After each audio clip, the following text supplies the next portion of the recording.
Om Vakratunda Mahakaya Suryakoti Samprabha Nirvignam Kuru Me Deva Sarvakaryeshu Sarvada.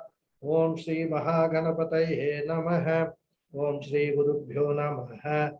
Harihi Om Sadashiva Samadambham Shankaracharya Madhyamam Asmadacharya Paryantam Vande Guru Paramparam Asmadgurubhyo Namaha. Shruti Smriti Purananam Alayam Karunalayam Namami Bhagavatpadam Shankaram Loka Shankaram Shankaram Shankaracharyam Keshavam Badarayanam Sutra Bhashya Kritau Vande Bhagavantau Punah Punah Ishvaro Guru Ratmeti Mukti Bheda Vibhagine Vyoma Vyapta Dehaya Dakshina Murtaye Namaha Sri Medha Dakshina Murti Swamine Namaha. Om Sahana Vavatu Sahanau Bhunaktu Sahaviryam Karavavahai Tejasvinavadhitamastu ma vidvishavahai. Om Shanti Shanti Shanti. Harihi Om Shri Gurubhyo Namaha. Harihi Om Satchidananda Rupaya Krishnaya Klishtakarine Namo Vedanta Vedhyaya Gurave Buddhi Sakshine Krishna Dvaipayanam Vyasam Sarvalokahite Ratam Vedabja Bhaskaram Vande Shamadhi Nilayam Munim Sahasramurte Purushottamasya Sahasranetranana Badhabaho Sahasranamam Stavanam Prashastam Niruchyate Janma Jaradishantyai. Namaste once again, all of you. Namaste, Guruji. Namaskaram, sir. Namaste, Guruji. Namaste. Namaskaram, Guruji. Namaskaram. So, in the last class, I think the last nama we saw was Sakshi. Sakshi, right? The witness. Witness of everything that is going on. Witness of all three periods of time. Witness of everything which is there in this entire occupied by the space. So, he is the Sakshi Chaitanya, the consciousness which is there because of its all-pervading nature, it witnesses everything. And witness, again, we must take it as a figurative expression. It knows everything that is going on. The knowledge of everything that is going on is there in the consciousness because it is Jnana Swarupaha. Okay. So the next nama, the 16th one, is Kshetrajnaha. Same idea is extended. Kshetrajnaha means the knower of all the kshetras, all the objects. Okay. And Adi Shankara very simply puts Kshetram, Shariram, Janati, iti Kshetrajnaha. That's all. So Shariram here, starting from referring to a human body, every object is a Shariram only because everything is a body, right? Any object. So the Lord being Pratyagatma. Pratyagatma means the inner dweller of every being. He is the Sakshi and also the Kshetrajnaha. One who knows the Kshetra. I think one more round of muting is required. So one who knows the Kshetra, the world of objects. That is called Kshetra. And the one who knows that is called Kshetrajnaha. Yadatu, to know. And in the Bhagavad Gita, Lord Krishna, very briefly, he enumerates what all are included in this Kshetra. The 13th chapter, 2 slokas. He says, Mahabhutanyahankaraha buddhirabhyaktam evacha Indriyani dashaikam cha panjachendriya gocharaha Icha dvesha sukham dukkam sanghatas chetana dhritihi Etak kshetram samasena savikara mudahridam. So this is what Bhagavan Krishna quotes as the definition of what is Kshetra, what are all things are included in Kshetra, right? So according to Mahabhuta, so the Panchabhutas, all Akasha, Vayu, Agni, Apaha, Prithvi, all Panchabhutas are included. Then Ahankara is included, the sense of doership, the ego. Buddhi, the cognitive faculty is included. Avyakta, the unmanifest, the Maya Swarupam, that is included, which is called Prakriti. Indriyani Dashaikam, the 10 Indriyas, which are Pancha Karmendriyas and Pancha Jnanendriyas, they are included. 5 organs of action and 5 organs of knowledge. And then the mind is also included. So, Pancha Indriya Gocharaha means the entire world of sense objects, whatever object can be reached by our 5 sense organs, all are coming under the definition of Kshetra. Only one thing doesn't come under the definition of Kshetra, that is Paramatma. And the Paramatma is what? He knows this Kshetra, though he is Kshetranya. That is how we have to understand. Okay. So all this world of, desires, aversion, sukha, dukkha, the assemblage of this body, knowledge, fortitude, everything, along with their modifications also, everything comes under the definition of Kshetra. So Kshetranya, earlier it was said he was a witness. Now that witness idea is being extended to say he is not merely a witness, he is a knower also, everything. Because for knowledge, 2 things are required. One is you have to see something and then get the knowledge of that. So both those ideas are there in these 2 namas. So the entire Vishwa, if you look at this, is Kshetra. And the one who has got the knowledge of the Kshetra is called a Kshetranya. He is the one who obtains in everyone as Pratyagatma, the indweller, the inner essence, the subject, the knower, who is present in every body. So I am the subject, and everything else excluding I, that is I, the Atma, my Satchidananda Swarupa, my real nature. Other than that, everything comes under the definition of Kshetra, including our body, mind, sense complex. Okay. And whatever is objectified, our body is objectified. Anything outside our body is also objectified. Whatever is objectified is insentient. So the Kshetra comprises of everything, all the objects which are inert in nature. Because they are all Maya Kritam. Maya itself, Prakriti, is inert. So its products are also inert in nature. Okay. So here we have to understand, I am not an object, I am the subject. As a subject, I am the knower of everything. Because if the Lord was also other than us, other than me, the subject, Lord will also become an object. So he will not be the ultimate knower. As an object, I, the self, will know the Lord also. Then I will be the Kshetranya, which I am, of course, from the point of view of, the non-difference between the Lord and myself, Paramatma and Jivatma, non-difference. From that point of view, I am Kshetranya. But here, since we are referring to Lord Vishnu's name, so Kshetranya is that Paramatma.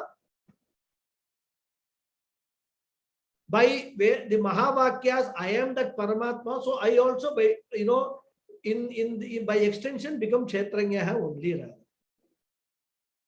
So we need to understand that every object in this world is inert, time bound, and subject to modification. So, but Lord is not an object like that, because Lord is not time bound. He is not inert. Lord means I'm referring to consciousness. Consciousness is not inert. In fact, it makes everything sentient. It is not time bound. It is not space bound. It boundless, limitless consciousness.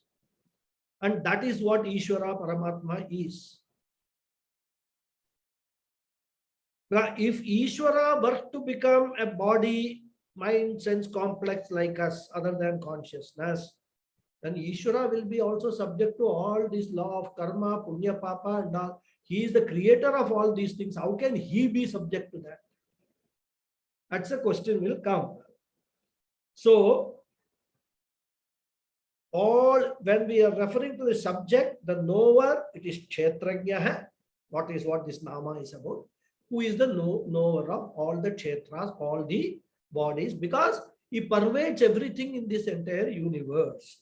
Okay. And without Ishvara, there is neither subject nor object. That is another extension Puja Swamiji adds that. Okay. Ishvara is beyond the subject and object. That is how we have to understand. Next Nama is Aksharaha. Aksharaha means Naksharaha, Aksharaha, immutable, meaning we can take. Right? So Adi Shankara says, Sayeva Naksharati iti Aksharaha. That's I already told. Ashnotehe va Sarapratyayantasya Rupam Aksharam iti. This is some Sanskrit. He has explained how the word Akshara is derived. Right? There is a pratyaya he refers. Of course, we will not go into that. So even though the Kshetra, the world of objects, is subject to decay and decline, the Kshetrajna, the subject, is Akshara,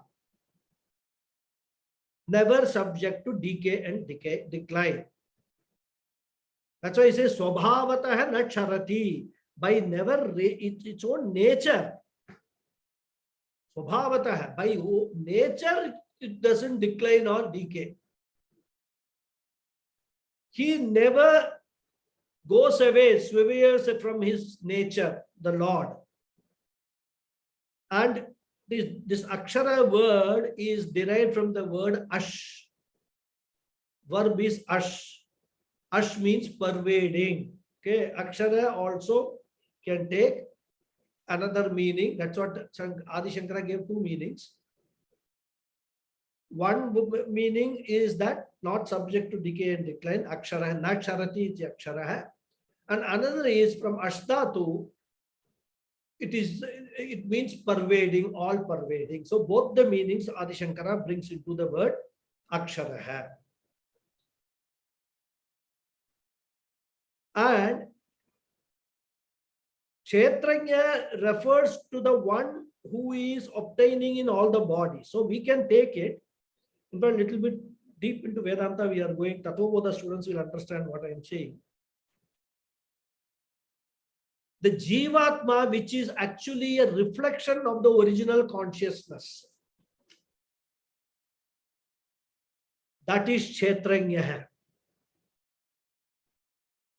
Aksharaha is Brahman, refers to Brahman, whose reflection is there in the individuals. So there are three things we are talking about here. At the top level, Aksharaha, who is Paramatma, Parameshwaraha, the original consciousness, which pervades this entire universe. And in the medium of this body, mind, sense complex which we have got, that consciousness gets reflected. So what sentiency that we have got is a reflection of that original consciousness, of reflection of Akshara.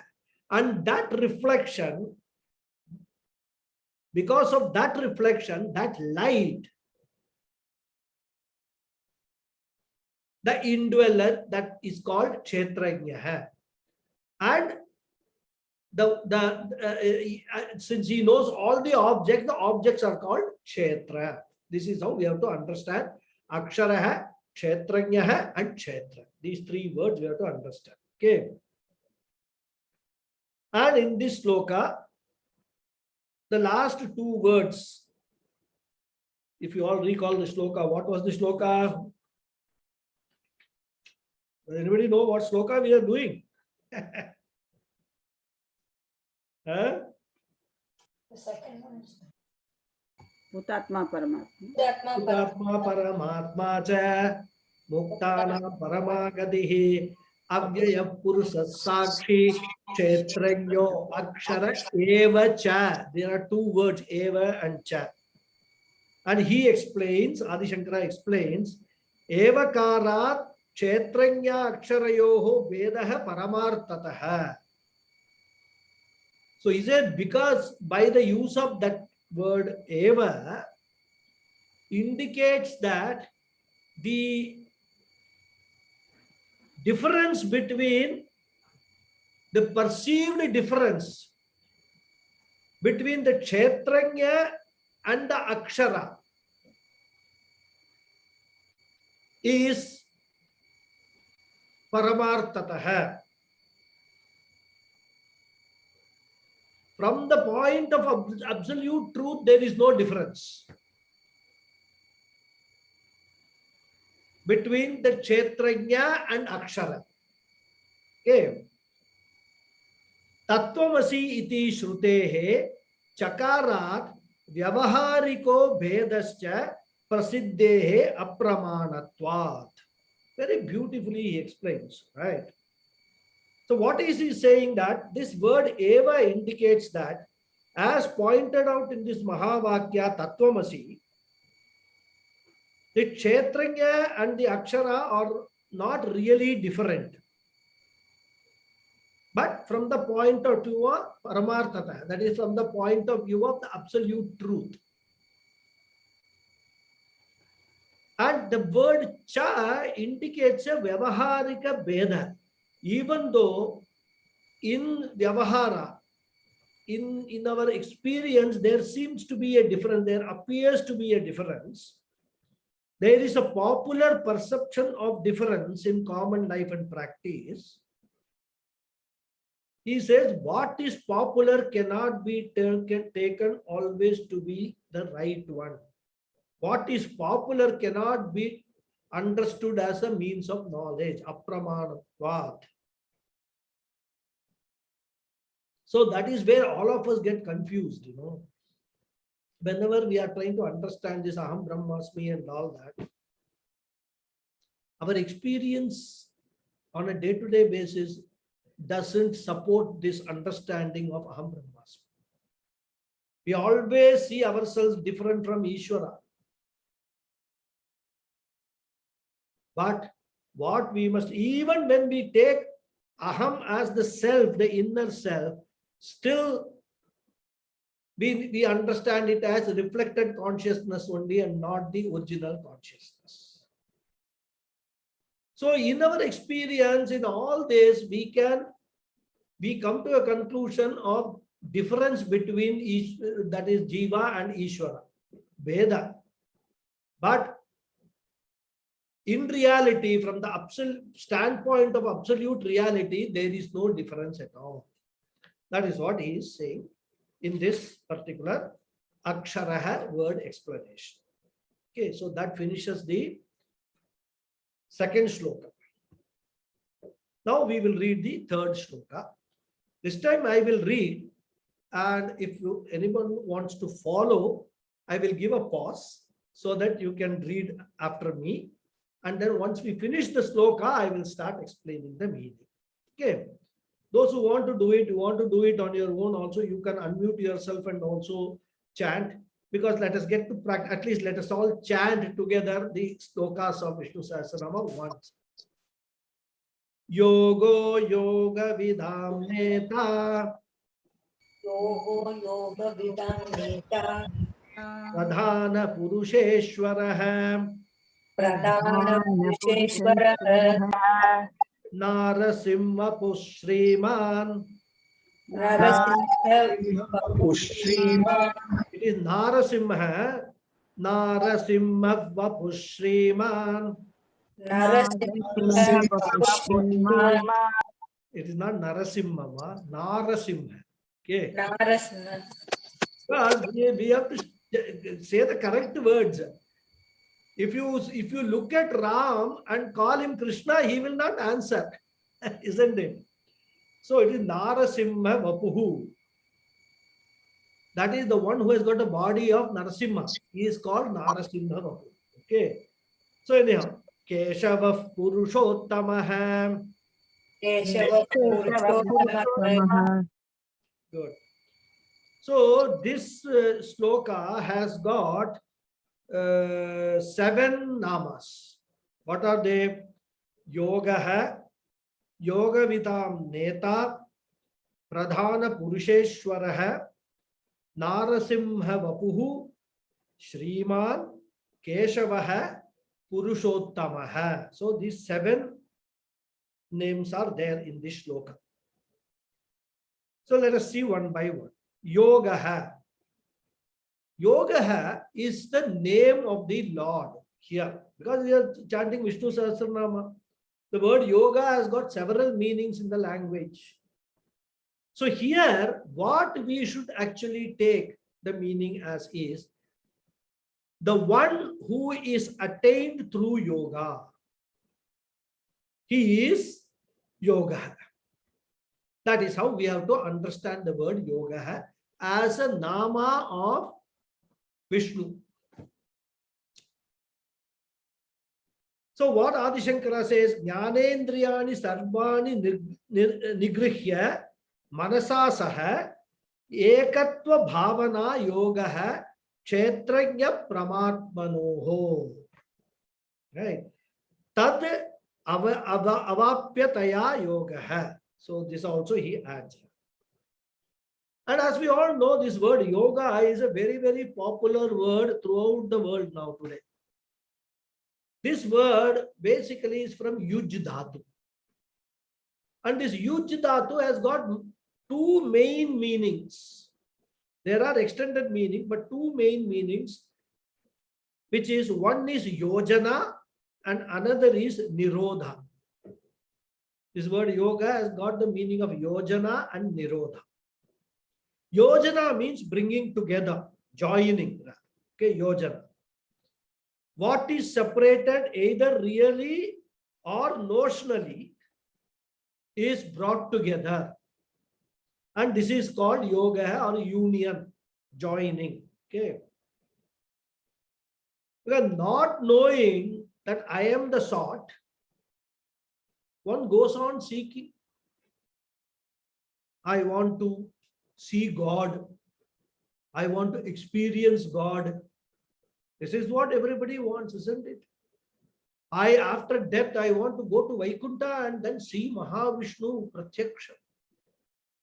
I want to be in the presence in the altar in front of the altar of that Mahavishnu who is lying down on that Adisesha. This is all what people are seeking, bhakti, going on doing everything. Nama Sankirtanam they do. For what? For this purpose only. But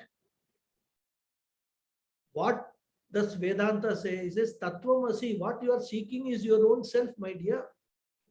You don't need to seek it outside yourself at all. In fact, there is nothing to seek. And that is what Atma Jnanam is all about. The knowledge of the self is all about that only. So not knowing that I am the sort, we go on seeking outside us. And that kind of seeking brings about the separation between the seeker and the sought. And this notional separation is what is being referred to as In fact, there is an interesting story in Vedanta as the 10th man story. I don't know, many of you might have heard the story of 10th man. Has anybody heard? No. Yes, Yes, Raghuji. yes, Yes, yes. Raghuji. Even Yes. if you have heard, I will briefly narrate Yeah, the story for I the took- benefit of those who it- have not heard. It took some time because I mean, it was difficult for me to unmute. Yes, we have heard in Vedanta. Yes, thank you. See, the 10th man story is a very interesting story. Once there was a guru who had 10 sishyas, 10 disciples, and they had to cross a river and go to some place. And the river was in spate, so they couldn't walk across. They had to swim across that river and go. So before going, the guru advised them that after you cross the river, go to the other side and take a count that everybody has reached. You are 10 in all. So count and then make sure that all 10 have reached the other shore, and then you continue your journey. Sishyas, very obedient Sishyas. They all went, swam across. Then one person said, okay, I will take the lead. I will count everybody. Then he made everybody stand in a queue. Then started counting 1, 2, 3, 4, 5, 6, 7, 8, 9, 10. No 10, only 9 are there. He said, oh my God, one person is missing. Who is that one person who is missing? Then everybody got confused. Then another boy said, no, you don't know how to count. Let me count. You all stand in the queue. He also counted and he got only a count of 9.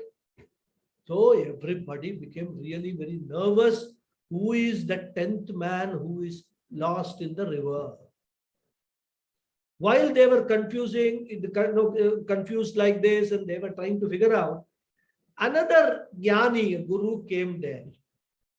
And he said, what are you all discussing about? Why are you all so agitated? He said, no, this is what happened. We started 10 people. We crossed the river. We came here and we are only now 9 left. And we are trying to figure out who is that one person who got drowned in the river.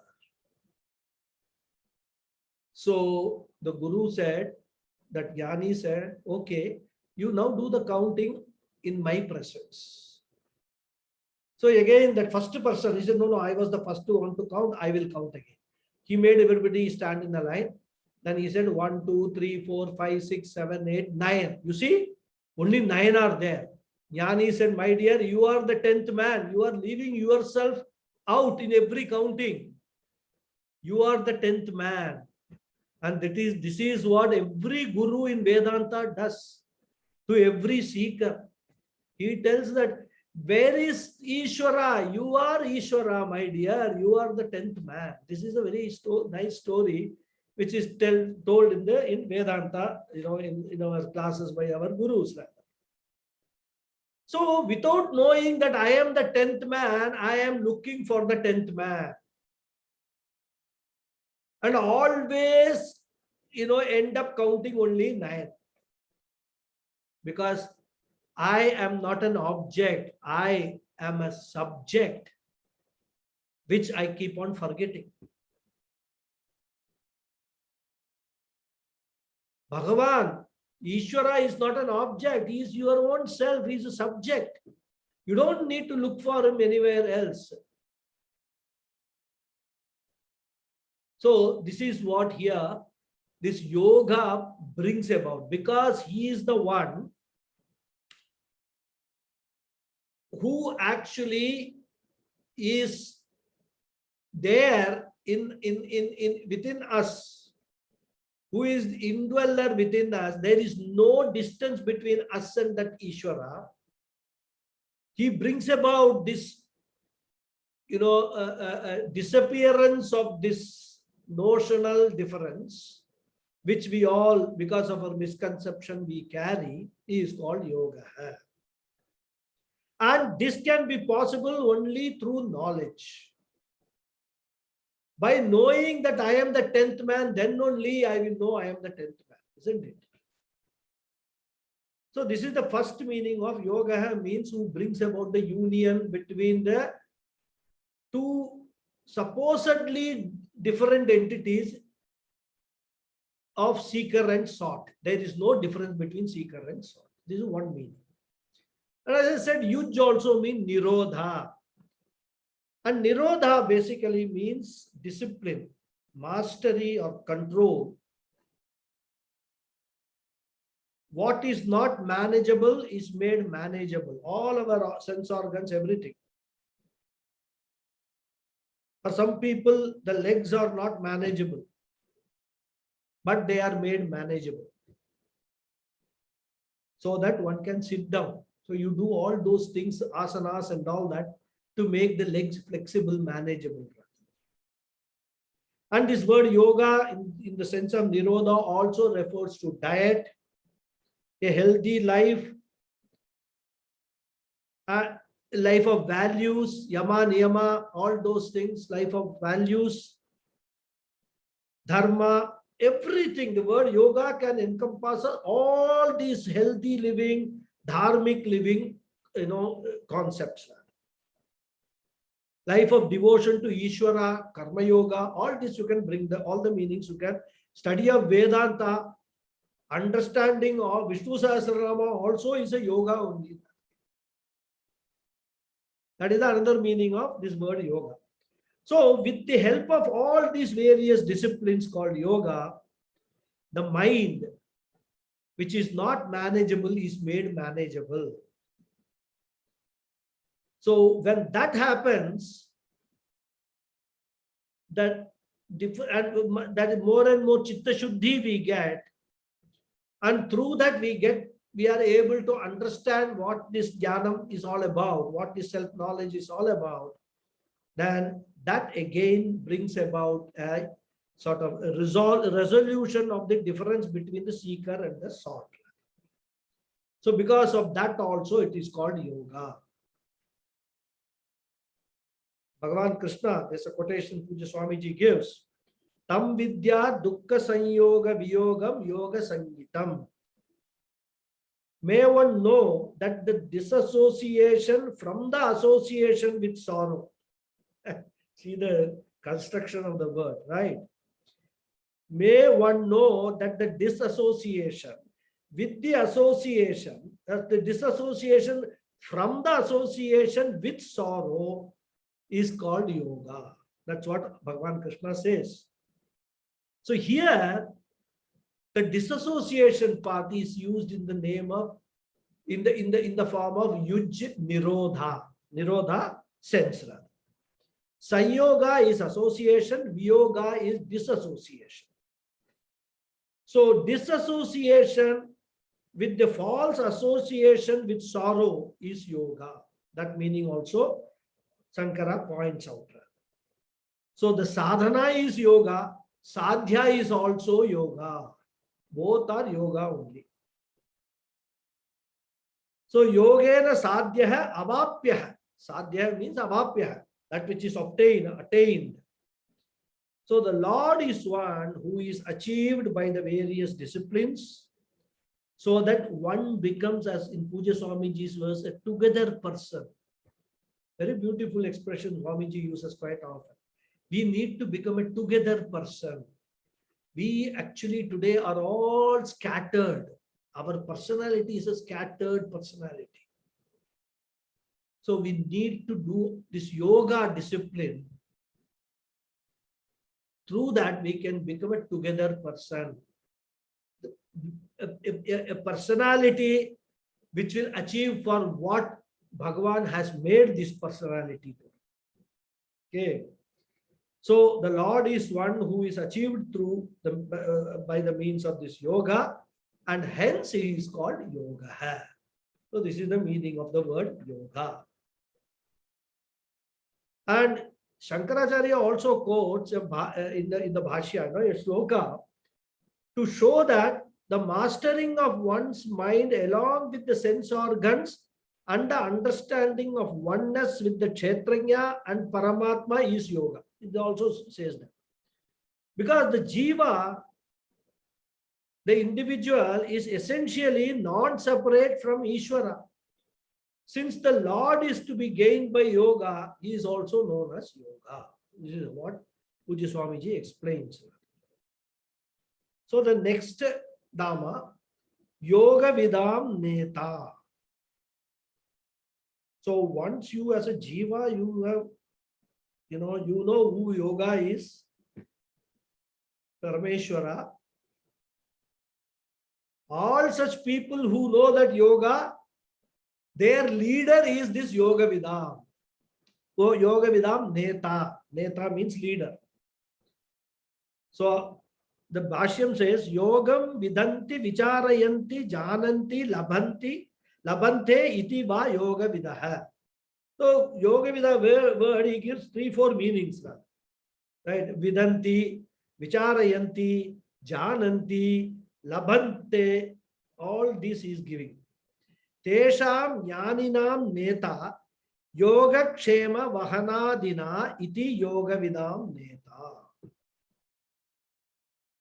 So the Lord is also called Yoga Vidam. He is called Yoga and also Yoga Vidam Neta.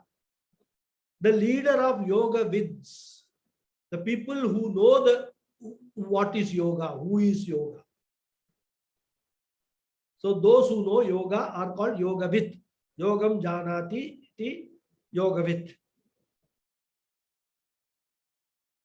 So generally, another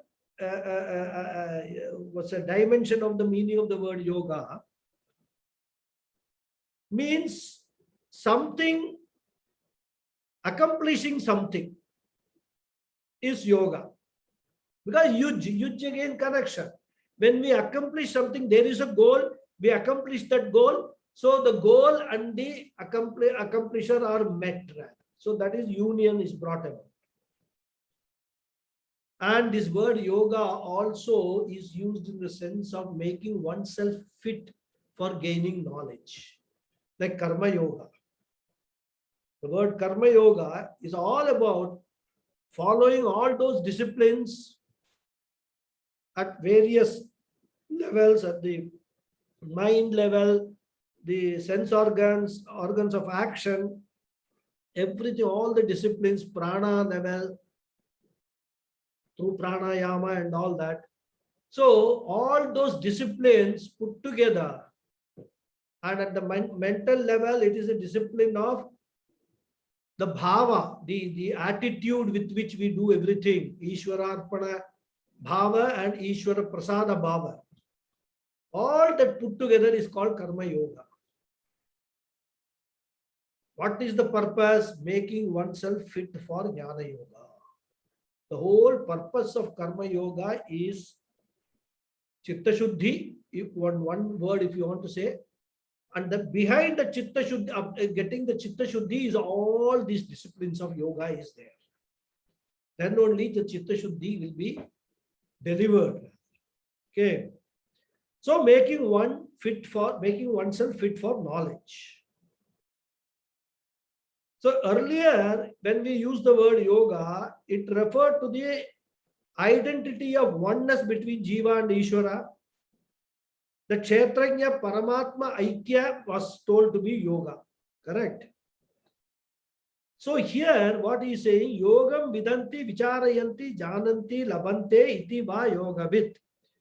So those who know yoga, this vichara, this oneness between Jivatma and Paramatma, who actually study that, understand that, analyze all the Mahavakyams, make inquiry to gain that knowledge, go through all the 3 disciplines of Vedanta,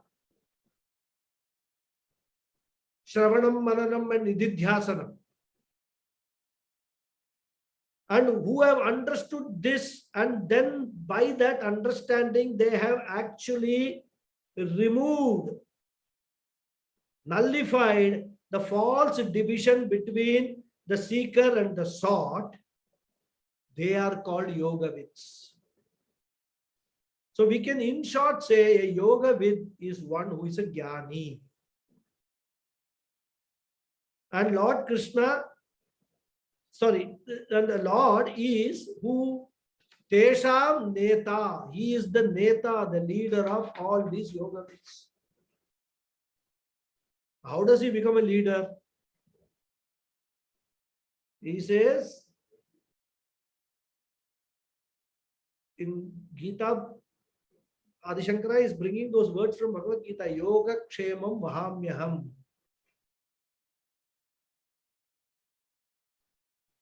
Right? Yada yada hi dharmasya granir bhavati bharata abhyuttanam adharmasya tadatmanam srijamyaham paritranaya. Is that one? No, some other one. Not that one.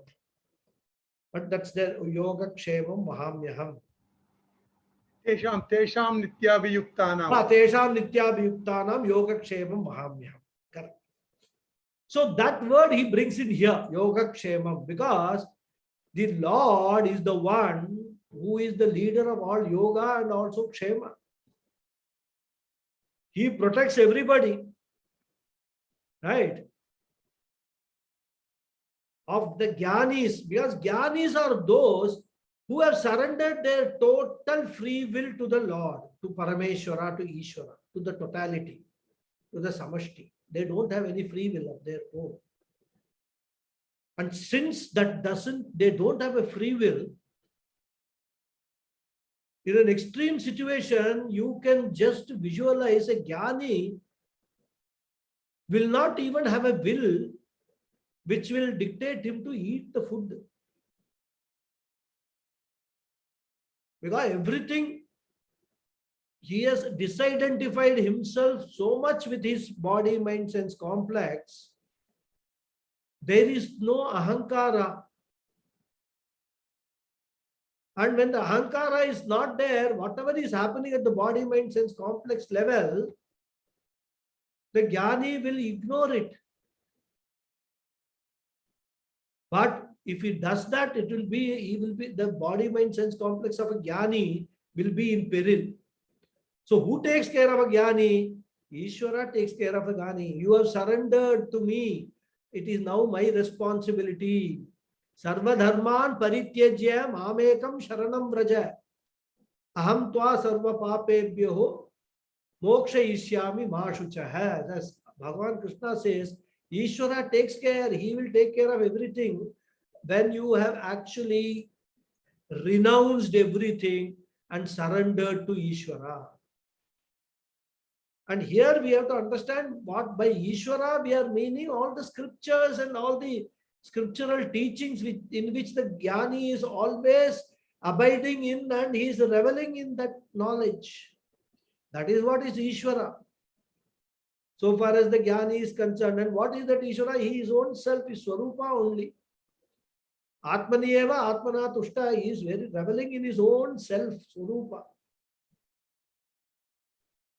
But here, because we are bringing in the Dvaitam aspect, so we say that the Ishvara is taking care of the Jnani, Yoga Kshemam. Okay. So yoga is here gaining what one does not have, and Kshema means what is gained is retained. So through the law of karma, the Lord takes care of all these Jnanis, these yogavits. Okay. Because a Jnani typically is Yadricha Labha Santushta.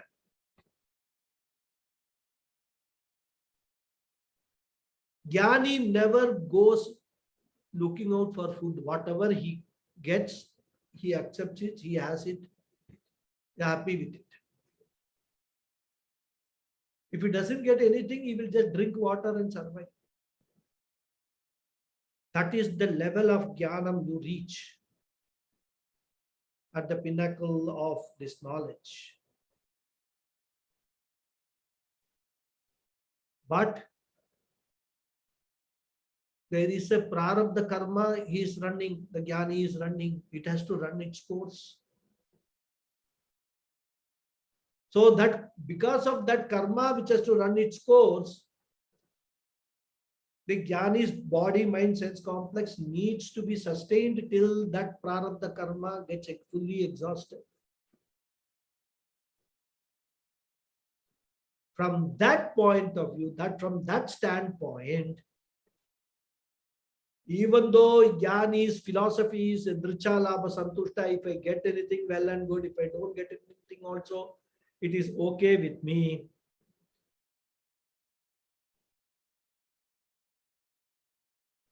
Ishvara takes care through the law of karma, the Jnani's welfare. That is what here Yoga Vidam Neta. So by way of making the Jnanis gain what they do not have and retaining what they have gained, and it is all reference to Sharira Dharma only. Because Sharira Dharma is what is important for Prarabdham, completion of Prarabdham. That the Ishvara takes care. And that is why he is their Neta.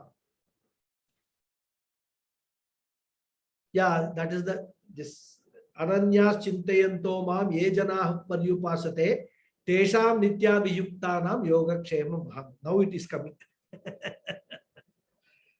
Okay. This is the sloka. Okay. Ananyas Chintayanto Mam, not thinking of anything else at all, only thinking about me. Ye Janah Paryu Upasate Paritaha Upasate. They are always thinking about me. All their upasana is about me only. Me here does not mean Krishna, the king, or Krishna, Arjuna's friend. Here, Krishna means the Atma Swarupa, the Brahman. So, this Jnani is having attained this knowledge. Abidance in that knowledge means what? Always Aham Brahmasmi thought. Tesham Nityabhiyuktanam Yogakshemam Ahamyaham.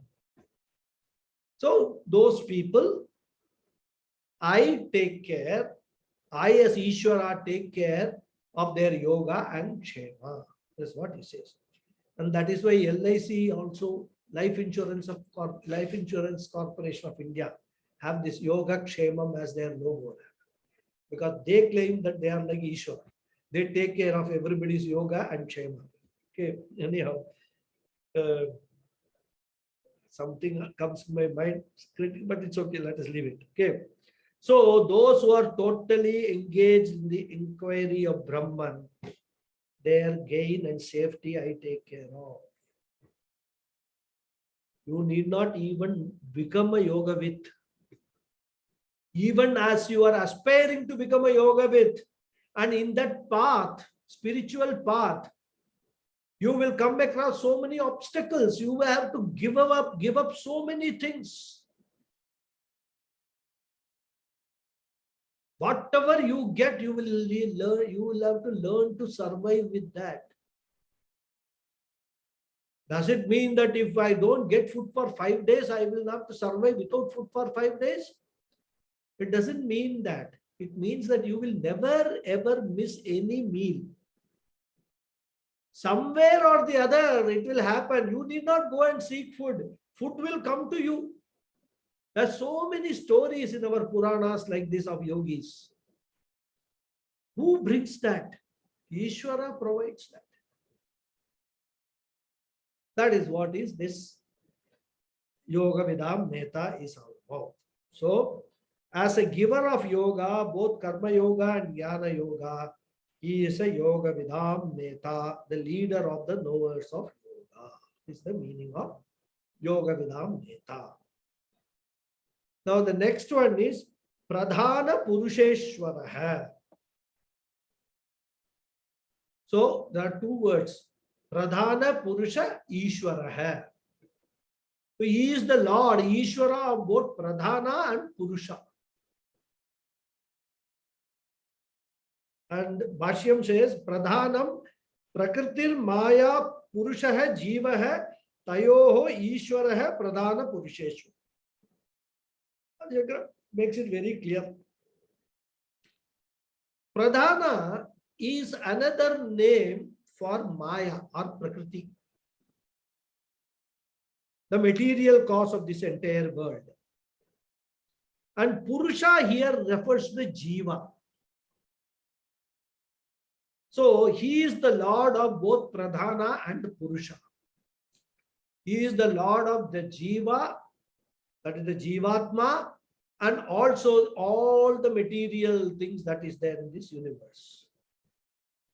These two words actually are used by Sankhyas in Sankhya Yoga. Sankhya is like Advaita Vedanta, another philosophy, more or less very similar to Advaita Vedanta. Some slight differences are there. According to them, Maya is inert, but it becomes sentient on its own. They accept Brahman, but according to them, Brahman doesn't do anything. And the whole world is Maya. And the sentiency of Maya is self-generated. Brahman doesn't play any role. I mean, there are some differences with Adi Shankara in his Brahma Sutra Bhashyam completely, trashes all these kind of a thing. He says, how can anything which is insentient become sentient on its own? That means saying that you have got a car and it starts on its own and goes away. Huh? But tomorrow morning when you go outside and go for going to office or somewhere, look for your car. Car is missing. Why? Sankhya Yoga said it is sentient, it has gone away. So like that, if it starts happening, the whole world will be in chaos. Rather. Anything which is insentient, they accept it is insentient. And then they say that Brahman doesn't give it sentiency. On its own, it becomes sentient. So, as I said, these are all the minor differences in different philosophies. Dvaitam, Vishishta Dvaitam, Sankhya Yoga, Nyaya philosophy. So many are there. 5, 6 of them are there. In fact, there are 12 of them. But we normally refer to their Bheda, and all that. So many are there. But we normally refer to 6 of them. So these philosophies, they actually don't accept Advaita Vedanta. They say there is no Brahman. And how does this whole thing work? They have no explanation, any logical explanation for that. For us, we don't use logic.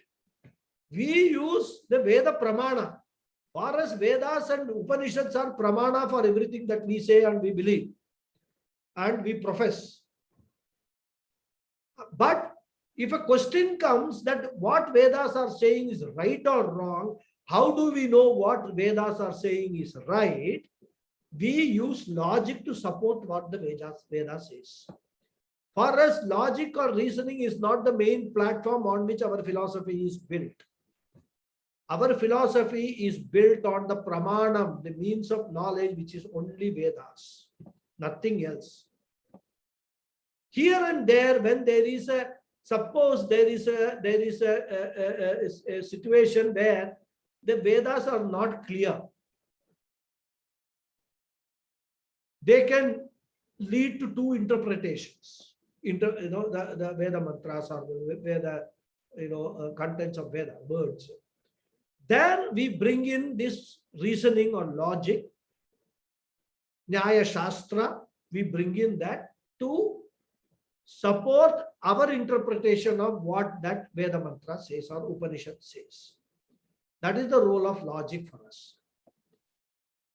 Whereas Nayayikas, they don't recognize what is said in Vedas. For them, logic is the main stay. Then they say that, okay, we have proved our philosophy with logic. Now Vedas also say that.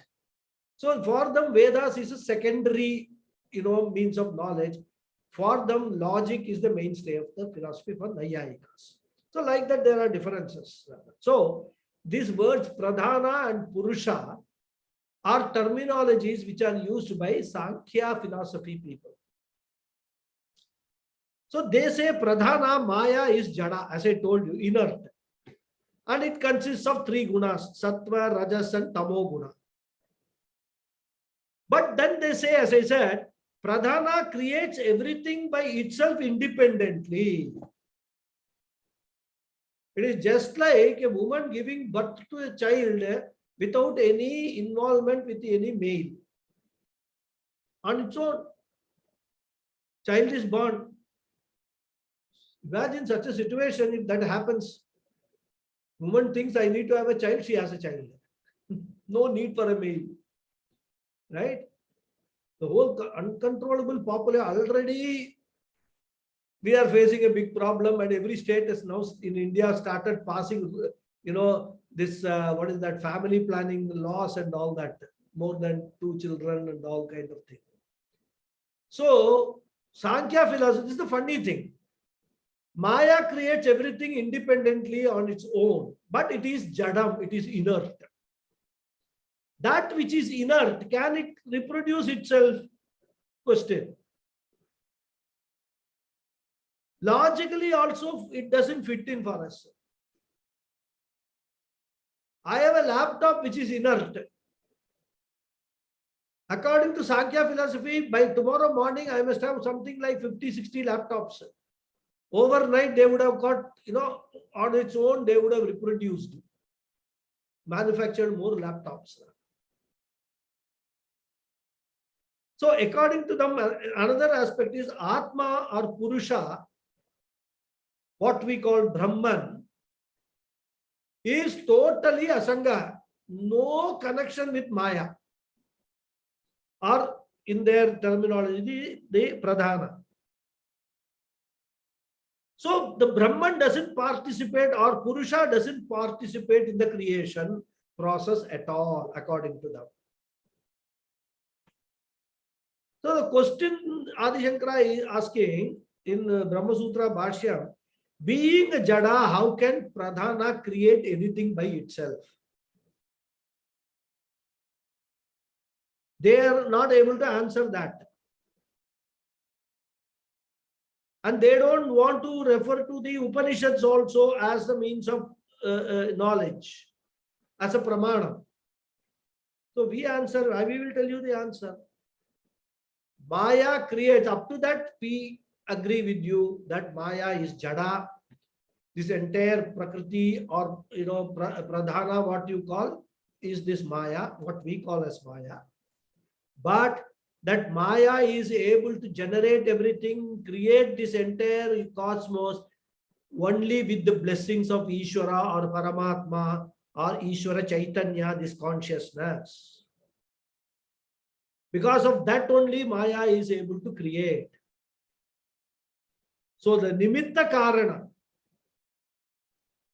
Maya is Upadana Karana, the material cause, but the efficient cause, Nimitta Karana, is required, and that according to us is Brahman or Paramatma, whatever we call, Ishvara, whatever we call. Okay.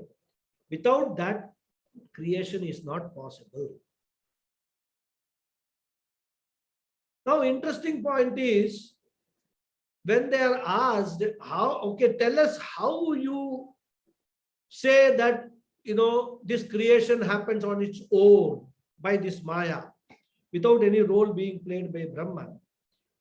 They say that at the time of dissolution, at the time of Pralaya, these 3 gunas, this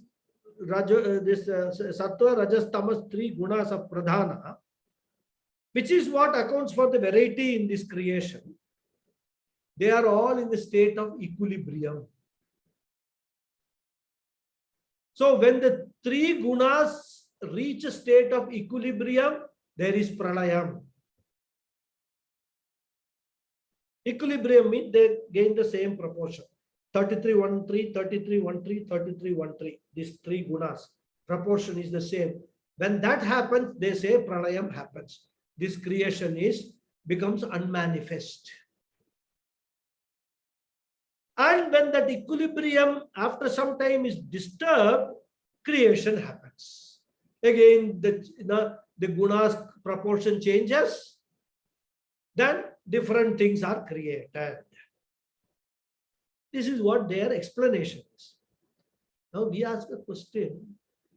Once they have reached an equilibrium, what triggers that change in that equilibrium for the creation to happen? They have no answer. It automatically changes. Scientifically also, if something has reached a state of equilibrium, unless an external force is applied to it, that equilibrium cannot be changed. So this is where the Sankhya philosophy falls flat. And as I said, this is all Adi Shankara argues this threadbare, every philosophy. And he establishes that when Vyasacharya wrote Brahma Sutra, what he wanted to convey was only Advaita Vedanta, nothing else. If you have got any answer, please come forward and then answer me. This is what in Brahma Sutra Bhashyam Adi Shankara says. Okay. So when you ask who creates the disturbance, how can something that is in a state of equilibrium lose that state when there is nothing else to disturb it? So, as I said, they have no answer. Pradhana being Jada cannot disturb itself. So there must be somebody, there must be some entity, some power which is creating this disturbance in that equilibrium. And then the whole creation happens. Otherwise, the whole system, there won't be any creation at all. It will be always in the state of equilibrium. Tatastu pralayam means end of the story. So here, he is the Lord of that Maya, Pradhana Ishwaraha, and one who keeps the power of Maya under his control. Mama Maya Duratyaya, says our Lord Krishna. My Maya, I have this Maya under my control. So the creation of this entire world will not be possible if Brahman were mere Brahman, not doing anything, just mere limitless consciousness. To create without creating, to be this world without being the world, it must have an apparent power because the world is apparent. So I think it's 7 o'clock, more than that. So we'll stop here. We'll continue. This is a little interesting, analysis which Puja Swami just presented in this commentary. Of course, all based on this Brahma Sutra Bhashyam only. And this trigger is triggered by these two words, Pradhana and Purusha. Both are Sankhya Yoga. So we will deal with little more before we go to the next now. Okay. Om Purnamadav Purnamidam Purnat Purnamudachyate Purnasya Purnamadhaya Purnameva Vasishyate. Om Shanti Shanti Shanti Harihi Om Sri Gurubhyo Namaha Harihi Om. Thank you very much, all of you. Thank you, Guruji. Namaste, Guruji. Thank Thank you, Namaskaram, Guruji. Thank you. Hari Om, Guruji. Namaskaram, Guruji. Thank you, Guruji. Thank you, Guruji. Hari Om. Hari Om. Namaskaram, Guruji. Namaskaram. Maya, I hope nobody has any questions or any doubts. I was thinking Maya படுத்துற பாடு ரொம்ப ஜாஸ்தியா இருக்கு. Maya பாடே படுத்துறது இல்ல. If you நம்மள say படுத்துறது. Maya படுத்துற பாடு, it is our body, mind, sense complex which are doing all these things. இல்ல நம்மள படுத்துறது ஈஸ்வரா எனக்கு நம்மள மாயா படுத்து. I was reminded of some talk by Ponkar Randa. I said, and you are saying ஆமாமா, அது கரெக்ட் தான். மாயா படுத்துற பாடு கரெக்ட். இந்த மாயாவா இல்ல இந்த யூபி மாயாவா தெரியாது. There is one Maya also in UP, that also, she's also like this Maya only, troubles everybody. மாயானாலே அப்படிதான் போல இருக்கு. That's why probably she was given the name Maya, one who gives troubles. So we can have a Maya. He was today he was telling in the Mahatmyam class, like Muthuswami Dikshit composed a song, Maye Mam Pahi Tvam Yahi. Just leave me. He was very nice. So I was listening to that. So when you talked Maya, I was reminded of that Maya. That's all. So not teacher. Very good. Anyway, good. Anyway, Guruji, can I ask Okay. something? So shall we meet next Sunday? Can I ask you something, Guruji? Yes, please. Yeah. I mean, just a quick question. I don't want to take much of your time. No problem. I got enough time. Don't worry about my time. Oh, okay. Thank you for the nice session, Guruji. we were just talking about the Sankhya Yoga. It doesn't hold much water explaining how the creation and everything takes place is what you're saying, if I've understood it right. In Bhagavad Gita, one of the main chapters is on Sankhya Yoga. Is that a different one, or that? I mean, if it's too lengthy an explanation. It is called Sankhya Yoga because Sankhya Yoga, if you look at it, their methodology may be different, but they come very, very, very close to Advaita Vedanta in terms of their entire philosophy.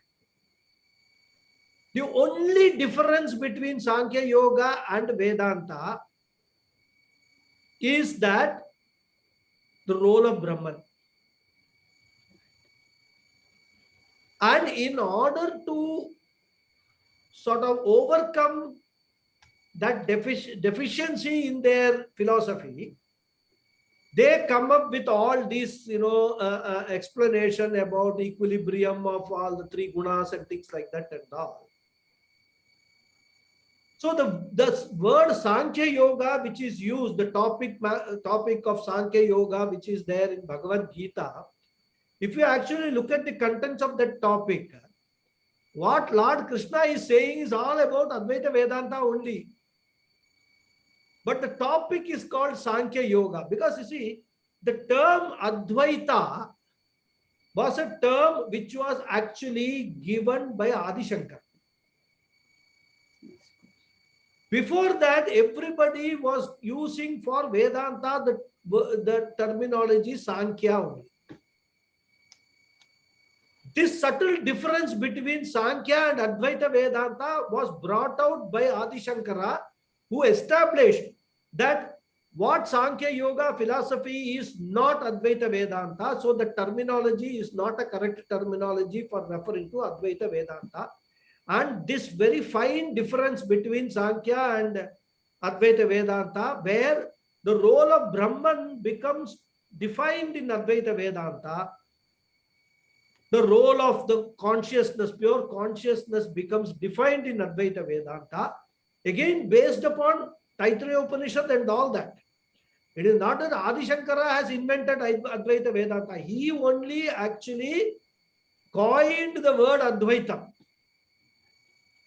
non-dual. Before that, it was being referred to as Sankhya, Sankhya, Sankhya only because, see, we must also understand people who understood all this were very, very few. Those times, right? First of all, this knowledge was not open to everybody like it is today.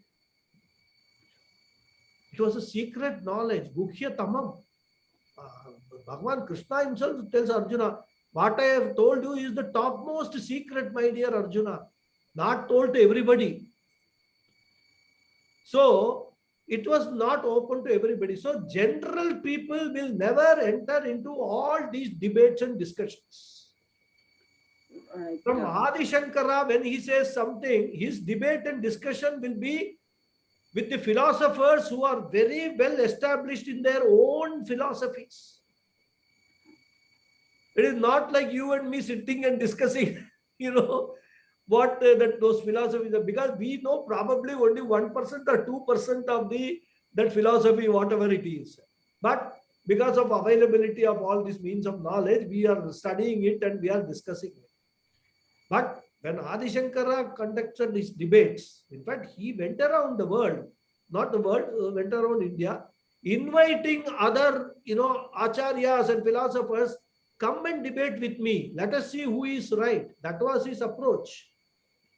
So when you say Sankhya Yoga in Bhagavad Gita, the essence of that entire chapter is Advaita Vedanta only. Because even according to Advaita Vedanta, the Brahman himself doesn't do anything, and it's only in his presence Maya does everything, isn't it? Correct. But the difference is they say Brahman doesn't do anything, even doesn't bless. Right. What we say is Brahman doesn't do any action. Yeah. But in the presence of Brahman only, Maya is able to do all these things. That is why we consider Brahman and Maya as a single, two sides of the same coin kind of a thing. Coexist. We are also saying Maya is Jadam. They are also saying Maya is Jadam. But where they fail is, if Maya is Jadam, how, and then you say Maya is creating this world, how can an inert thing create the world, create anything for that matter? This is the Don't accept essence of the two philosophies. So that is why we say that the right answer, logically, there must be something. And we give the example of the sun. Just the sun doesn't, when it rises, it doesn't do anything. But it makes the entire world wake up and do everything. It is the sun which blesses for the plants to grow. The sun doesn't come and put water in the plant and things like that and all. So we give the example of the sun. We say just like the sun blesses this entire world without any bias, without any prejudice, whether good thing, bad thing, everything, the sun blesses everything equally.